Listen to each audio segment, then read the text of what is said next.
Hey, UTV Boondockers. So I was following some of the Facebook groups and talked to a guy out there. He wanted to see a video on a better way to change your oil filter on these Generals. So today we're going to have a quick video on how to change your oil filter in a way that you won't burn your arm off. So for those that have done it, back in here, you can see it up in there. Well, when this is hot, because you know you're supposed to change your oil when it's warm, you burn your arm on damn near everything in there.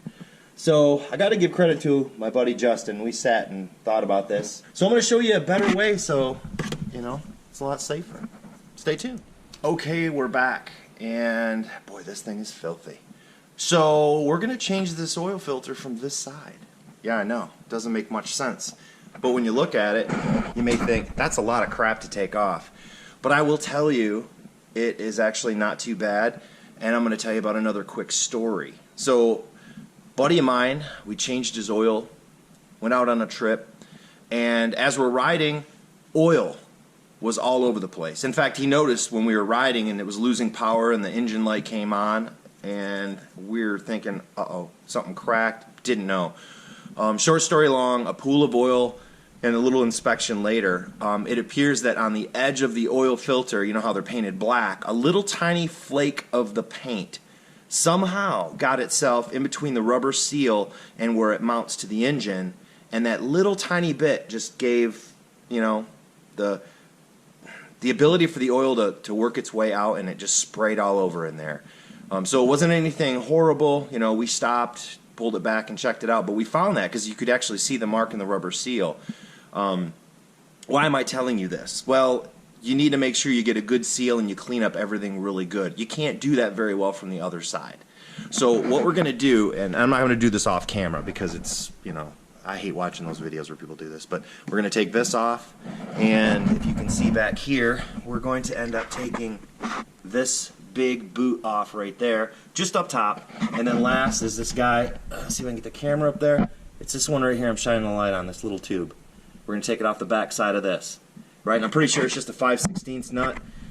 Nut driver is fine for this kind of stuff, so we're going to get that. This guy, I'm just going to push this off and wedge it up in there. This little one, I'm going to wedge it in there, and in the bigger boot, I'm going to do the same, pull it off. So I'm going to take all of these off, this one first, this skinny one second, right down here, and then the big one third. Then you'll be able to see this oil filter much better. So let me take these off and I'll be right back. Okay, we're back. That literally just took like 5 minutes. It was super easy to do. So I took this off, wedged it up into here. It didn't want to stay, but I kept trying and well, there it is.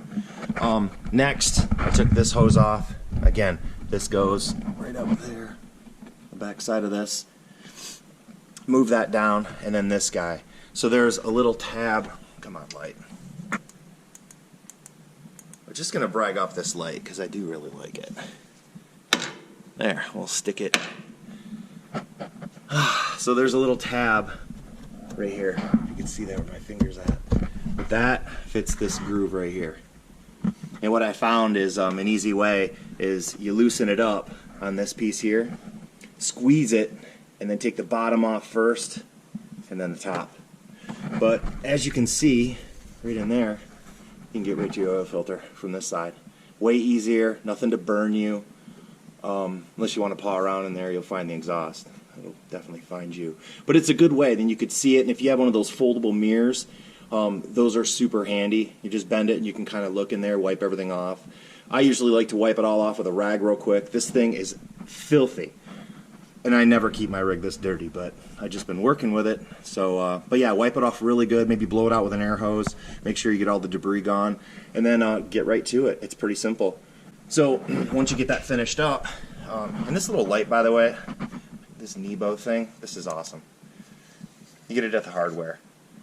Probably any Ace, True Value, any of those, that's where I get it. I love these things. I've lost one, which is a real bummer, but it was a Big Larry.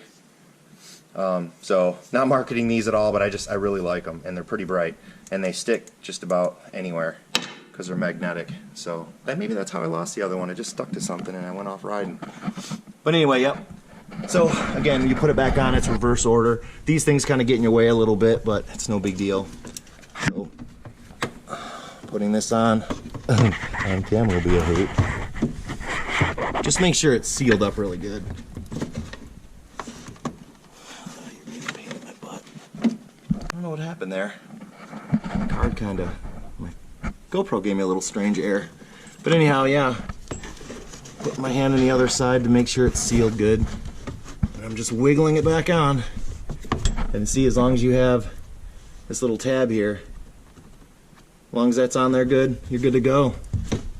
And push it down to make sure this bottom seals up good. And again, the only tool I needed other than this awesome flashlight is a 5/16 nut driver. That'll do this guy, and then lift this up. It was fished between these. It's up to you what you'd like to do. It just depends on if you want to continue to do this. You can run it in here, whatever. And then hook that back up, hook this back up, and you're all set. So I hope that was helpful. Please like, comment, subscribe. Let me know if you found a better way to do this. We'll share it with others. That'd be excellent. So thanks everybody. Have a great one.